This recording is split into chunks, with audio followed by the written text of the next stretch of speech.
आंथ' आंनि भटखौ दा दान्दिसे आवगायाव आं होनानै फैबाय आरो जोबोद गोजोननाय मोन्दों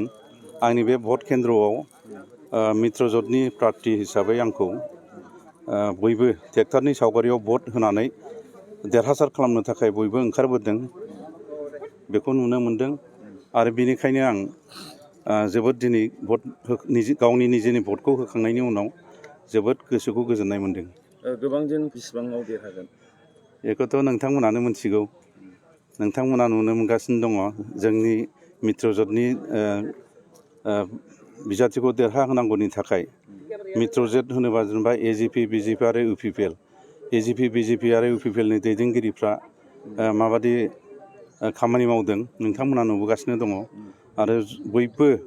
बिभिन्न पर्यायनि जेरखम डिस्ट्रिक्ट कमिटिनि दैदेनगिरिफोर ब्लक कमिटिनि दैदेनगिरिफोर आरो लोगोसे प्राइमारि कमिटि बुथ कमिटि आरो बिभिन्न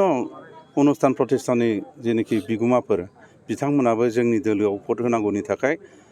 रायजोनि खाथियाव थांनानै आसोल बाथ्राफोरखौ रायफोदों बुंदों आरो जथेस्थ' रायजो राजाफ्रा ट्रेक्टरनि सावगारियावनो भट होनानै देरहासार खालामनानै बे 31 नं सिडली बिधानसभा एरियाखौ जौगासार खालामनायनि थाखाय बिथांमोना संकल्पबद्ध जानानै थाबाय। बेयाव ओरैनो कम्पिटिसन हिसाबै बिपिएफ दोलोआनो फैगोन बिथां सुद्द बसुमतारी नेक्स्टआव कंग्रेस होमब्लाबो बिथांमोना माने जोबोद जों मित्रजोटनि प्रार्थी हिसाबै आं निर्मल कुमार ब्रह्मनो जेरैबायदि रायजोफ्रा भट होगोन बिनि गोबां गाहायाव सिङाव थागोन आरो बिथांमोननि भट मोननाया देरहाखांनायनि उनावथ' बहाय जोबोद जोंहा समस्या दं जोंहा माने रड एन्ड कमिउनिकेसनखौ थिग खालामबावनांगौ दङ मावबाय थांनाय जोंनि मानगोनां जयन्त बसुमतारी बिथाङा एमएलए मोन हिसाबै बिथाङा जथेस्थ' परिमाननि खामानिखौ मावलांबाय दा माखासे होमब्लाबो जोबनो गैयि आरो माखासे समस्या दं जेनेबा कानेक्टिभिटिनि खोथा नांगोलफाङा दैनि सायाव दलं आरो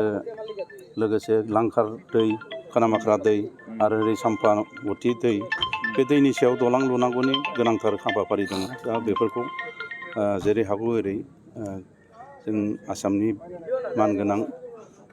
डक्टर हिमन्त बिश्व शर्मा गिबि मन्थ्रि बिथांजों आं लोगो हमगोन रायलायगोन आरो जेसेबां डिपार्टमेन्ट दं बिभागीय जेनोखि मन्थ्रिफोर दङ बिथांमोनजोंबो सावरायलायनायनि गेजेरजों बे ओनसोलखौ माबोरै लुखांनांगौ बे दलांखौ बोरै लुनांगौ लामाखौ बोरै बानायनांगौ गासिबो दै खुरखानायखौ बोरै होबथानांगौ डिपार्टमेन्टेल जेनोखि मन्थ्रिफोर दङ बिथांमोनजों सावरायनानै बे समस्याफोरखौ समाधान खालामनायनि थाखाय आं राहा लामा लागोन बेथ' सियर 100% बेयो सियर हयथ' आरो मा डाउट एन्ड कनफिउसननि खुनु खोथायानो गैला